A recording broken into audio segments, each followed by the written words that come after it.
Welcome to Baz Travels. After driving 14,826 kilometers through 24 states and Washington, D.C., I've seen rocket launches to the Grand Canyon and Hoover Dam. I've explored Route 66, ghost towns, deserts, snow, and beaches on both coasts. From Vegas casinos to Alcatraz, the White House to Hollywood. Join me for a journey of the ordinary and the extraordinary. Loading destination. Simulation starting in 3, 2, 1.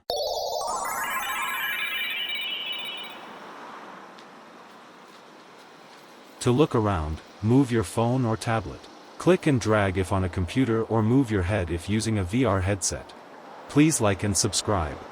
Welcome to episode 108. This is part 1 of Tonopah, the silver that built a town. This is Tonopah, Nevada, a town born from a chance discovery in one of the most desolate parts of the American West.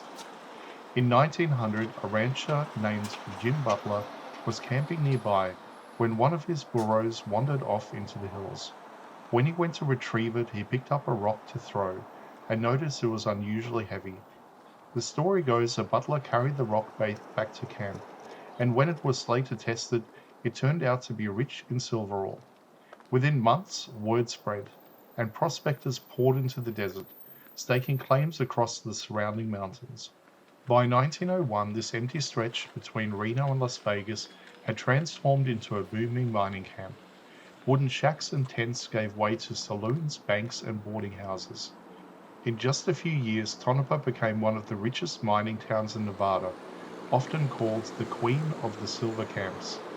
The surrounding hills produced millions of dollars worth of silver and gold, enough to fund railroads, attract national investment, and keep Nevada's economy alive after the decline of the Comstock Lode. Walking down Main Street today, you can still see the outline of that prosperity. The Mizpah Hotel, opened in 1907, was once the tallest building in the state and catered to politicians, gamblers, and prospectors. The Tonopah State Bank, just across the street, held fortunes won and lost overnight.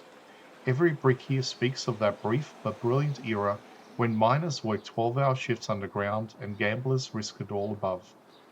But Tonopah wasn't just about riches. Life here was harsh. The desert wind could tear through the streets. Water had to be hauled in by rail, and deadly accidents underground were common. Yet despite it all, people stayed. Families opened shops, children went to school, and the town began to take on permanence. By 1910, Tonopah had electricity, newspapers, and even an opera house. It was more than a mining camp. It was a community carved from the desert, surviving against all odds. As you walk through today, surrounded by crumbling stone walls and restored facades, it's hard not to imagine what it looked like at its peak. The sound of drills echoing from the hills, wagons clattering down dirt streets, and saloon doors swinging from dawn till midnight.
Simulation terminated.